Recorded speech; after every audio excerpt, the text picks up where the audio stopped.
Easy people, welcome back to my channel at Big Steve MCFC. It's the day after the game. Manchester City won, Atletico Madrid 0. What did we expect? There's a lot of talk today about the way Atletico set up. Simeone basically playing a 5-5 formation. Is it frustrating to watch? Of course it is. Are the football neutrals going mad? Of course they are. Are the football purists going mad? Of course they are. But did we expect anything else? At the end of the day, Atletico know their limits. They're not going to come to the Etihad and try and play football against us and try and set about us because, let's be fair, we'll take them apart. So we did expect them to park the bus as such. We did expect them to go deep. We did expect them to go in a low block. Did we expect them to go quite as deep? I didn't personally. Not with the players they've got, you know what I mean? With especially with João Felix and Griezmann on the pitch, I can't imagine them kind of players wanting to set up in that system. But Simeone knows, how to get results. He knows how to, still be in a tie. And I think if he come to the Etihad and tried to play football and ended up 3-0 down, he goes over to Madrid and the fans are going to expect him to come out. He could end up losing the tie 5-6-0 on aggregate. So he's not going to do that. I'm proud of City. I'm really proud of City because I thought we need to at least go to Spain with something. So 1-0, 2-0 would be perfect in my eyes. We got the goal, 1-0. We're going to Spain next week in a great position, in my opinion. They can't play like that in Spain. They can't play like that in Spain. Their home supporters won't allow that to happen. They'll want them to come out. They want them to progress, so they're going to have to come out. Does that play in our hands? I think it does. We've seen last night the way that Madrid set up and the way that they fall. Every time you touch them, they're falling all over. They were trying to wind Grealish up, but I thought Grealish actually wound them up. But we'll touch on that later. But yeah, going into the game, just a special mention to the City fans that did the coach greeting. I managed to get round that side of the ground. There's a few hundred there waiting for the coach. Flares going off. People having a few beers. Singing a few songs and that. Listen, as long as we're not throwing bottles at coaches and attacking coaches, it's all good, isn't it? You know what I mean? There's nothing wrong with that. You know what I mean? A lot of people rather sit in the pub before the game, have a beer, whatever. That's great. Do that too. But these lads, they weren't causing any trouble. They'd line the roads. There's a lot of young kids there, a lot of flares going off. And to be honest, it was okay. You know what I mean? There's some City fans saying it's a bit Scouser and that and Scouseish and that. Well, I do get that. They do that. But hey ho, listen, people, I'm not going to moan at people trying to improve the atmosphere. You know what I mean? They got there early, fair play. They got set up on the road and, the team would have seen that and it's nice. You know what I mean? The supporters are there. It's a bit continental, but you know what I mean? It is what it is. We're moving in that direction, I think.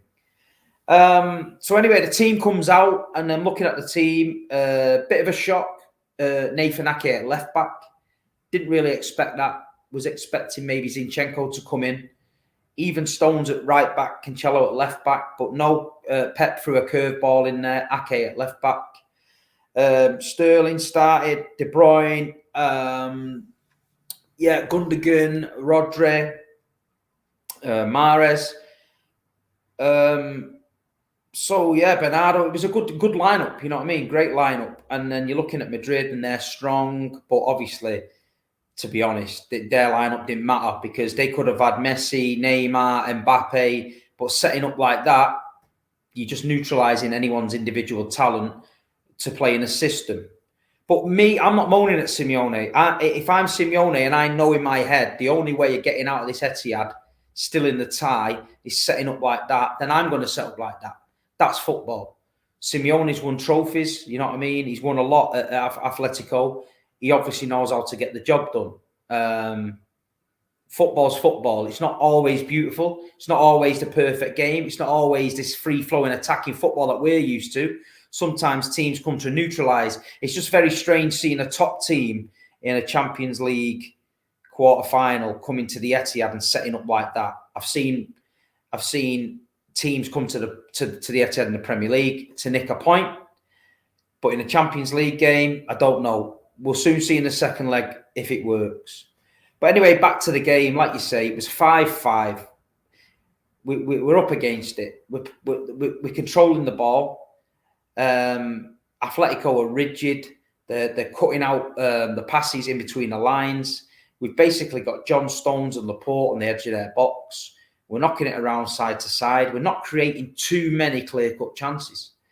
But one thing I am going to talk about is Nathan Ake, because I was a critic early in the season, but I've bigged him up since then. And I thought he played really well at left back. And I thought he was brave in his passing. I felt like sometimes Cancelo, he'd go side to side, he'd come inside, he wouldn't play that little ball just that needed a pair of bollocks just to thread it through and risk getting cut out. But Nathan Ake did that for me. He came forward with it well. He knows he hasn't got the pace. And to be honest, it took a lot of balls for Ake, because if he loses it there, he could get countered. Cancelo's got a bit of pace about him. If he risks it and gets caught, he's going to get back. Nathan Ake, not always like that. Anyway, Nathan Ake played really well at left back. I thought he was steady. He was calm. He was never out of position. I thought he won a lot of aerial duels when they were knocking it up the pitch, trying to get out. I thought Ake won basically every one. And he never let himself get caught on the counter-attack. There was one time, I think they were offside and he looked a bit leggy, but he got back in the end and cleared it. So Nathan Ake, I'm going to big up there.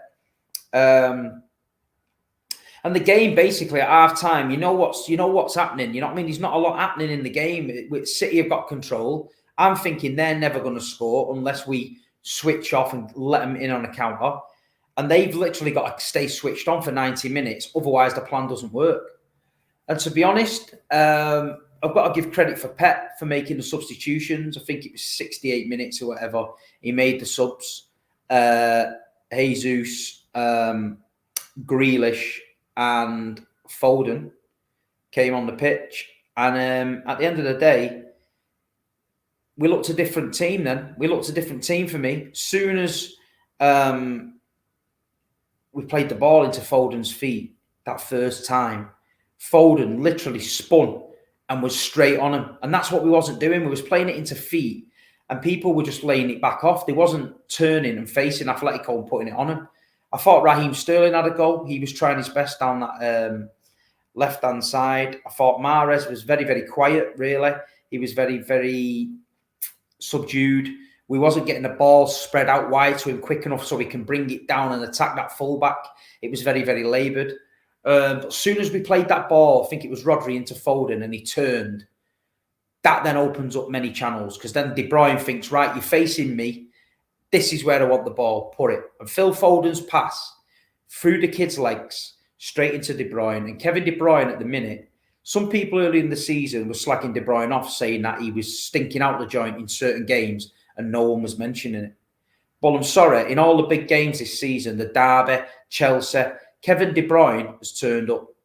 And that goal, the finish, quality. And at the end of the day, Kevin De Bruyne is getting the engine moving at the right time. He's starting to tick now. And now's the time we need Kevin De Bruyne. This is the business end of the season, the time we need our big players to stand up.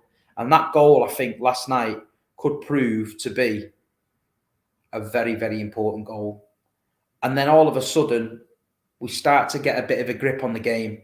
We could have had another one. Foden going through, great run with the ball, tried to pull it back. I think De Bruyne had a shot, was blocked.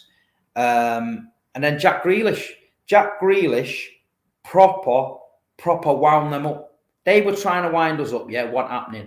And Jack Grealish wound them up. And I'm telling you what, Jack was probably told to do that. Every time they touch you, Jack, go down. They were pulling his hair. They were pushing him around. And you know what? He kept his cool. But I thought Jack gave us a different option. I thought he was same again. He was getting the ball, putting it on the front foot, and pushing forward on it. And I think if you can turn and get one-on-one with these Atletico defenders, you can cause them all sorts of trouble. If you just play it safe and knock it back, that it's easy to defend. It's so easy to defend. They were comfortable that first half. We just didn't have that nous to get in between the lines. So yeah,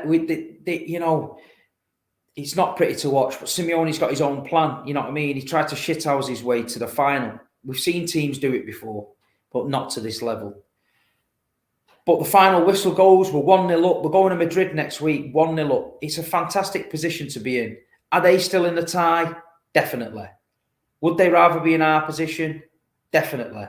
So listen, we've just got to keep calm. We've got to get over to Madrid next week. We know what we need to do, and we've got to book our place in this semi-final. Do you know what I mean? I really think at the minute, City's starting to click. We're not as fluent as we was in the early season, but we're starting to click and we're starting to get the results. And Kevin De Bruyne, I mentioned it before, Phil Foden, they're all looking sharp. Simeone said he expected Foden to play. So that was a little masterstroke from Pep. But 1-0, I'm taking it. I'm getting on that flight Tuesday from Stansted. I'm confident. I'm getting over there to Madrid. We're going to soak it all up in the Playa Mayor Square.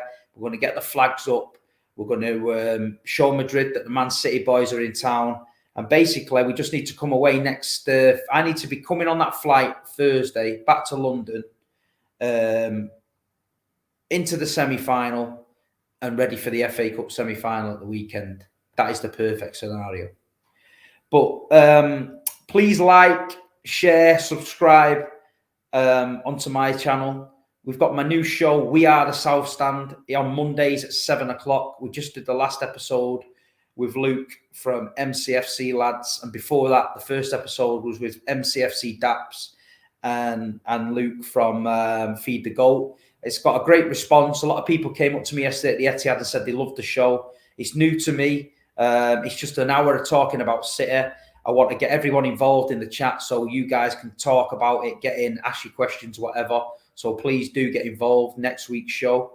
And yeah, this week's busy for me. I've got a lot of Liverpool previews coming up, but they're all on Liverpool channels. I'm going to do a preview with Grizz Khan from the Big Six, my Liverpool brother. He's going to do a big preview with me Friday. So please tune in for that. And listen, there could be good news this week as well with the return of Ruben Diaz. I don't think he's going to make the Liverpool game, me personally. I think it's a bit of too much to throw him in. But at the end of the day, as far as last night goes, it wasn't an utterly dramatic game. But I'm not going to overkill what went on because they want a really lot went on. It was just a case of get the job done against a stubborn side and get our noses in front for the second leg. And I believe that we've done that. And I believe we go on and win it. But big up the South Stand. Again, my stand. We are the South Stand. Big up the family stand for the Tifo display. You know what I mean? The family stand's getting involved. They've done a Poznan this season. They've done a Tifo display. The family stand is the new Kipax. I'm telling you now, the family stand, the South Stand's got to watch. The family stand is bringing all the action now. So, yeah, man, it was good to see. But listen, everybody, we've got a massive, massive game Sunday. And I'm going to talk about it in the preview with Grizz. But Liverpool won last night, Man City won last night. It's all going down to this game on Sunday. We've just got to be positive this week. We've got to not let the media get into our heads, not let anyone wind us up on social media. We've got to stick together as a football club. We know what we've got to do. We've been here before. Yeah. Don't fall for the bullshit, the media bullshit and all the crap. Let's just trust our manager. Let's make sure we all turn up on Sunday at that Etihad or the pub or your house or wherever you're watching it and get behind this team because it's a special team and it deserves our support. So big up everybody for watching me. This was my Atletico match preview. Please like, share, subscribe. Please put my videos in Manchester City groups. I'm not on Facebook, but if you're in any Man City groups and you think these City fans might love to watch my content, please drop the video in there and just basically explain, you know, about who I am and what I'm trying to do. And I really appreciate it. And please, please, please follow me on Instagram because I'm trying to beat Saeed for the end of the season. So big up everybody. Have a great week. Tune into my preview with Grizz Khan. Peace. Man City, 1-0. Come on, the boys. Madrid next week. Come on, City.